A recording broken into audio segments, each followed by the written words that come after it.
Hi everyone, it's Jayla Searle. It's June 7. It's a Sunday. So, nandito na tayo sa town. It's 9:30 na ng umaga. 9:32. Pipick upin ko na si Bunso. Pero may kukunin muna tayo kasi nakakita ko ng tablet yesterday. So, kukunin natin siya. And tingnan natin kung worth it yung price natin. Tingnan natin kung okay pa siya. So, let's go. Punta na natin. Yeah. Yes.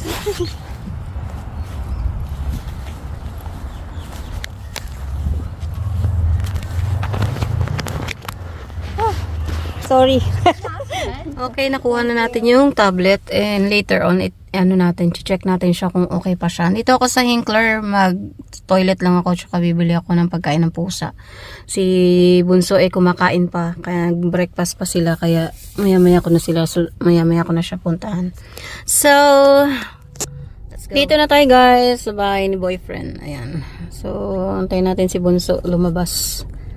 Kasi kanina kumakain pa sila. Kaya nagpunta muna ako ng Hinkler sa Coles. So, antayin lang natin yan. Kasi alam niya nandito na ako. Alam niyo ba guys, kahapon, bumili ako ng, kasabayan ng binili ko ng noodles ni Bunso. Kasi nga, sabi niya yun na lang yung bilhin ko para kainin niya for dinner.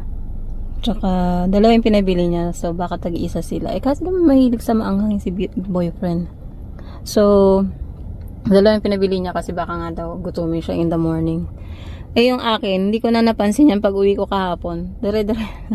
Ngayon ko lang napansin yan nung nakaalis na ako ng bahay. Nandiyan pa pala yung noodles na binili ko. Hindi ako magluluto today kasi may spaghetti pa tayong tira doon. And si Bunso, I don't know kung anong ila-lunch niya. Baka kasi kakaalmusal lang niya. So, sabihan ko siya na kumuha ng lunch niya. Tsaka kailangan kong bilhan ng Subway si Richard para makakain naman ng masarap. Sarap. Salad lang yun eh. Nahilig siya dun sa salad.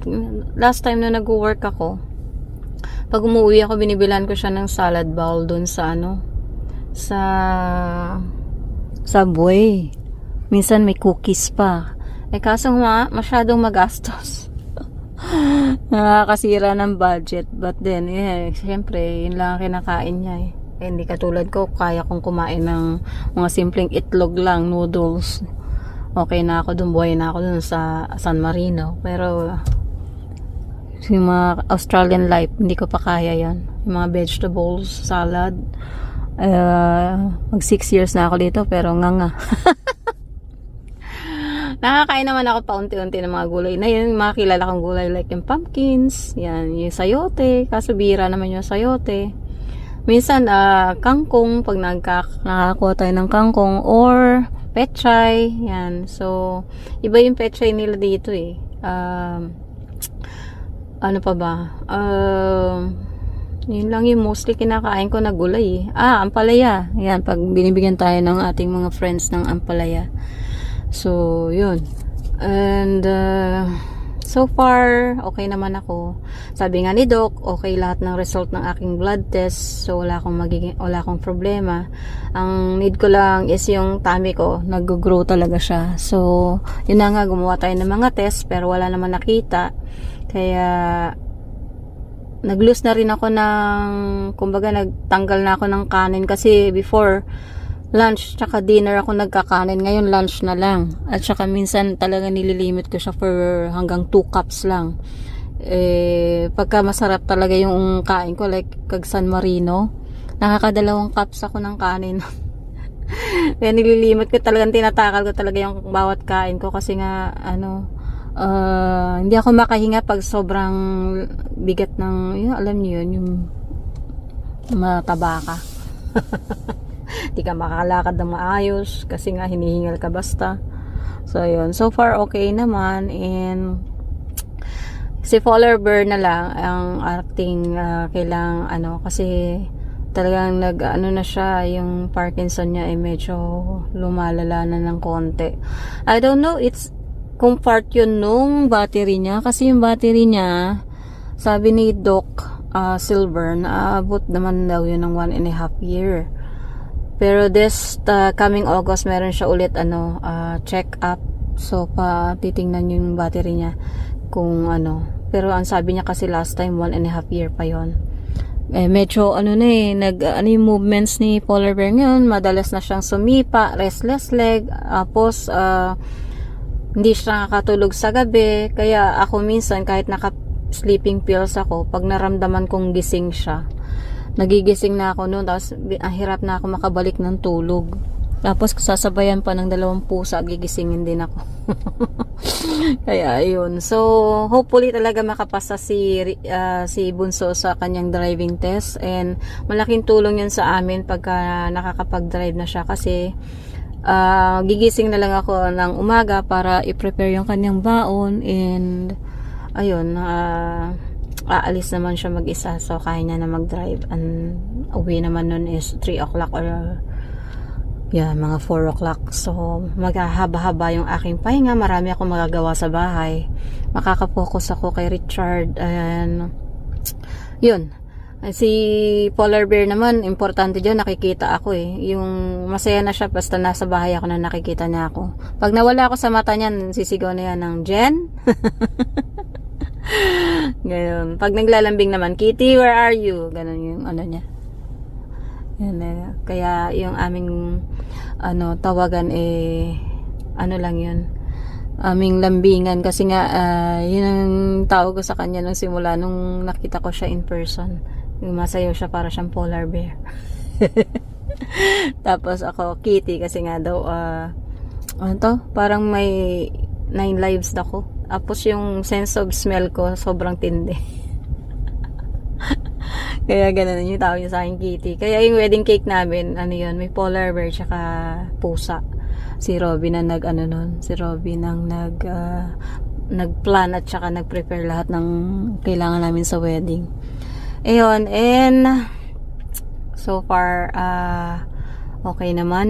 Kailangan lang talaga ng proper ni Richard, proper exercise. Gusto naman niya talagang mag-exercise, kaya lang yung Parkinson kasi yung kalaban niya. Madali siyang antukin, madali siyang mapagod, tamad siya. So yun, kahit ayain ko yan, like in the morning maglakad tayo, matutulog na lang siya, kasi nga hindi siya natutulog overnight. So matutulog na lang siya pagka niyaaya ko siya maglakad ng umaga. So ang nangyayari, ako yung naglalakad. Kaya ang ginagawa ko, pag hinatid ko si Bunso, natutulog ako ng ilang oras, like 1 hour or yan. Then after nun, maglalakad na ako. Pero ngayong medyo lumalamig na, medyo mahirap. mas yung katamaran kaysa sa sipag sa paglalakad. Nakabili na rin tayo ng exercise bike. So ang plan ko is sa gabi ako mag-exercise, hindi sa umaga. Kasi sa gabi hindi na, kasi naglalight lang ako nun, snack. So mga 5 or 6 yun yung lights na ko. So after noon, pwede na ako mag-exercise. Kasi 8 o'clock, 7:30 ko naman usually piniprepare yung dinner ni Polar Bear. Kasi 8 o'clock siya nakain after niya uminom ng gamot. So yun. And yan yung flow ng ating araw-araw. So sana yun, magampanan ko yung aking workout every night. And kahit 1 oras lang. Kasi ang dami ko ng gamit doon. Meron ako doon yung yung shake, pang tanggal ng fats. Meron din tayong roller doon para ka nagpo-push up. Meron tayong twister para sa hips. And meron tayong mga dumbbell. Although kulang pa ako ng dumbbell, kailangan ko ng 3 kilos and 4 kilos and 5 kilos. Ang nandun lang kasi sa atin is may 5 kilos na ba tayo? One lang, at saka yung mabigat, hindi ko alam kung 3 kilos yun or 5 kilos.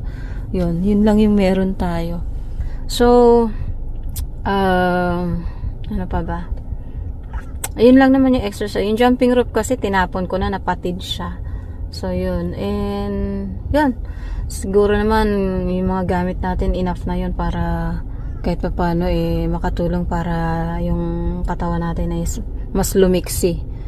Ang concentration ko talaga is yung aking tiyan, kasi siya talaga yung lumalaki. Yung braso ko nga medyo nagkakalaman na naman. Hihirapan din ako kilos-kilos tapos sa carpal tunnel natin at saka yung sa wrist natin. Lalo lang yung palamig na ng palamig, na-atake ako mayat maya, namamanhid talaga yung mga kamay ko. Kahit hindi na ako nagmamassage. Konti na lang yung mga ginagawa ko, pero yan. Tulad lang yung yung hips ko naman, kagaya ng pag sinusuotan ko ng shoes or si Richard, sandal niya.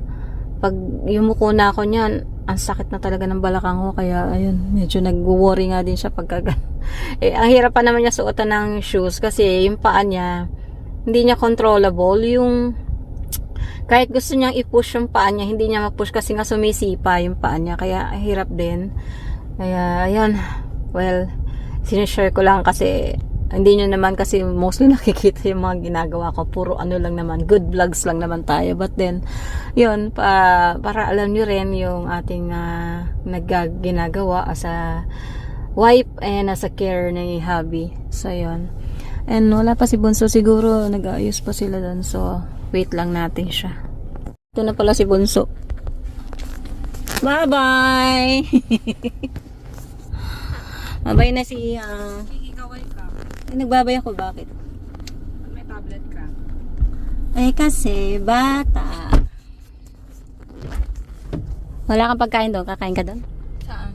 Bibili kang food? No. O, makontento ka sa San Marino? Tulog mga tao?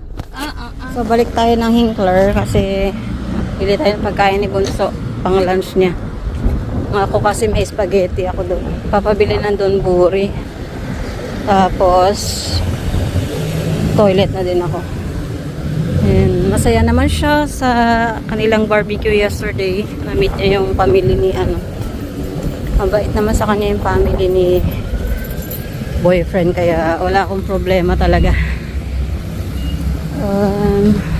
So far so good. Hello doggies.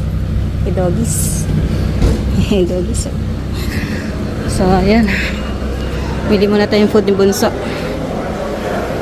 Bili rin akong chicken dito sa KFC. Naka-order na ako ng tonkatsu ni Bunso. Waiting lang ako dito sa KFC. Tapos uwi na kami and then mag-lunch na.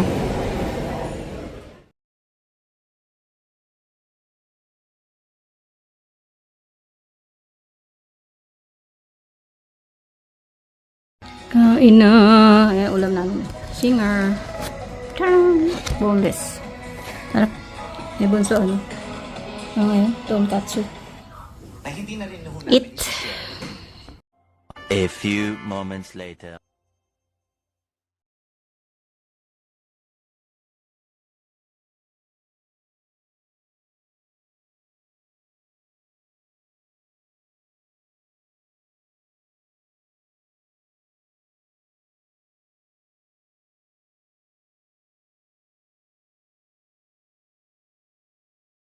Guys, ako ng box. Inayos ko yung mga tumbler. Nilagyan ko ng label yung mga pangalan ng bibigyan natin. And then, nasamid ako. Pakain akong tsokolate. Ito, timtom. So, yung mga kulang pa ako na need idagdag doon. And I don't think magkakasya sa box. So, bahala na kung anong magiging plan ko. And then, ito yung tablet na nabili natin kanina. Ganda niya eh.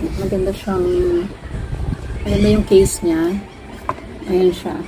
Malinaw naman siya. Ayan. Diba? Mukhang bago pa naman siya.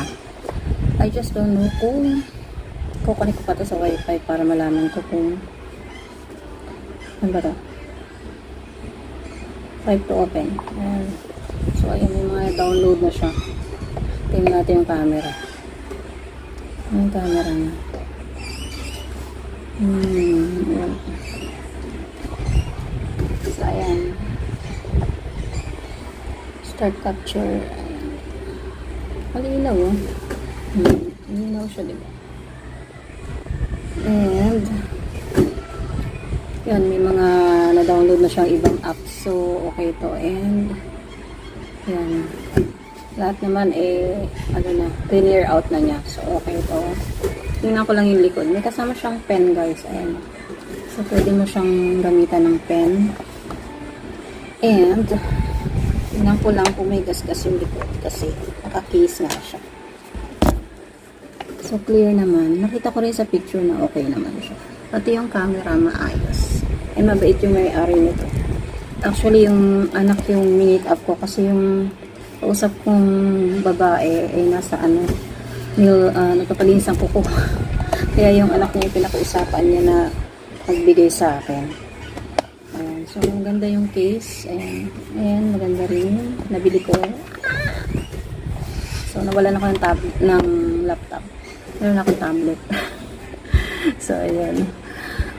And wala na tayong ganap today kasi naayos ko na yung box. Actually, hindi ko pa siya naayos. Nilagyan ko lang ng label yung mga tumbler. And may mga kulang pa akong idadagdag doon. So, I don't know kung anong gagawin ko if another box ba ko ano. So, bahala na. So, I'll see you on my next vlog, guys. And don't forget to comment below and share the video kung may i-share nyo siya. And I'll see you on my next one. Bye for now, guys. Shout out Team Sip, Team JLo. Sa mga JLonians ko dyan, maraming salamat sa pag-support sa ating mga premiere. And see you soon. Bye! Subscribe to JLo Cyril Pinay Living in Australia channel to stay updated on her videos. Long live J-Lo Searle!